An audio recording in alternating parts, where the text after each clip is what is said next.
मौला कायनात बैठे ने ते बंदा एक आ गया ते कह लग्या या हजरत मैं भुखा ते मैनू भुख लगी है, खाना खाना है। ते कोई इंज दा माहौल बनया सी कि मौला अली बादशाह किसी जंग वास्ते तैयार सन,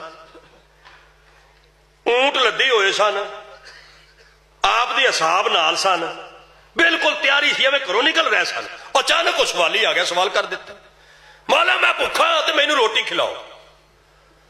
आपने फरमाया कंबर जी, फरमाया सवाली इनू रोटी दियो। कंबर चलिया गया तो फिर वापस आया, दो चार कदम चुक के, ये जरा कंबर है बहुत वड्डे बादशाह का बेटा सी, ये कहानी है वो मैनू सारी याद है, मैनू वो सारी याद है क्योंकि मैं कंबर कह लगे मौला रोटी, फरमाया रोटी दे छड़। कंबर गए तो फिर वापस आ गए, कह लगे मौला वो जी रोटी है ना वो पौने च बन्नी है। तैयारी सी ना, सफर पे करते सन, रोटी किथे बन्नी है?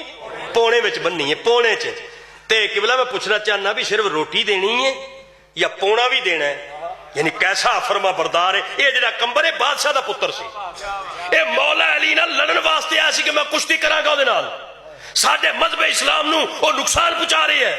जदों मौला अली दे सामने आया बादशाह दा बेटा कंबर, एवें जदों पहली निगाह अली दे चेहरे ते पई, अपने इलाके दी बादशाहत भुल गया, पूरी जिंदगी अली दे घोड़े दे पट्ठे बना दी गुजर गई कंबर ते।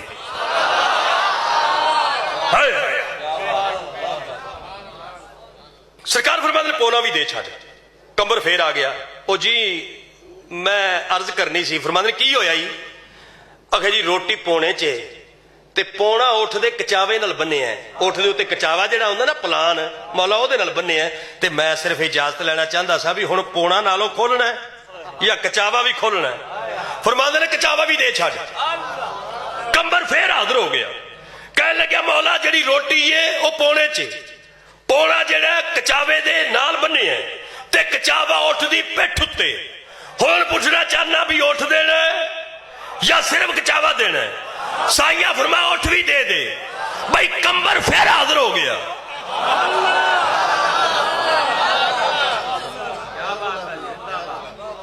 मौला फरमाते ने हुण की बनिया जी? ओ बार बार जो आ रहा हुण की आना है?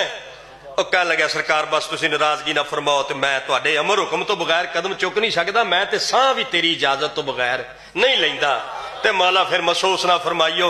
मौला फरमाते ने आखना की चाहना? कह लगे जी रोटी पौने च, पौना कचावे नाल है, कचावा उठ नाल है, ते उठ 70 उठां दी कतार है, उठ अध विच है।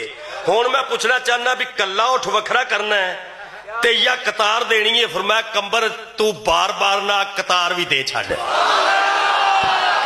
लो जी इत्थे तक गल किताबां च लिखी है जिहड़ी मैं पढ़ी है। अगली गल किताबां च नहीं, मैनू एक सैयद दसी है। मैं एक जगह तकरीर की थी, सैयद मैनू आख्या मुलाजम साहब अगे पढ़। मैं कहा जी अगे ते नहीं लिखी। मैनू आंदे ने मैं सैयद हाँ। मैं कहा जी तुसीं फिर घर वाले हो, घर वाला बेहतर जानता है क्योंकि घर वाले नूं ते अंदर दी गल दा पता हुंदा। उन्हां फिर मैनू जिहड़ी गल दसी मैं दसना। वो फरमांदे ने भी जदों 70 उठां दी कतार लैके कंबर आया ना, अगे जेड़े बंदे रोटी मंगी सी वो बंदा अखां तो नबीना सी, ते कंबर कहन लग्या भी वो रोटी वालिया ए आ लै रोटी। वो नबीना सी, इंज उन्हें हथ मारिया ते कहन लग्या कंबर मजाक करना, मैं रोटी मंगी है तू रस्सी पिया दिंदा है? उदों कंबर आख्या तेनू खुदा दा वास्ता ही होर कुछ ना मंगी। अगे क्यों? आखे हजरत अली जो हजरत अली दा दरियाए रहमत है पूरे जोश ते, अगर हुण मैं आखा कि वह बंदा नबीना है किते अली ये ना फरमान कंबर तू भी नाल चलिया जाए दी ओठी चारदा रवि आए। जेड़ा इतना बड़ा सखी अली, जिस अली दी सखावत कोई बयान नहीं कर सकता, ओ अली नबी दे पैरां ते हथ रख के आंदा मैं मुहम्मद दे गुलामां चों एक गुलाम हां। जिहदे गुलाम दी सखावत समझ विच नहीं आंदी, उस अली दे सरदार दी सखावत कैसे समझ आए?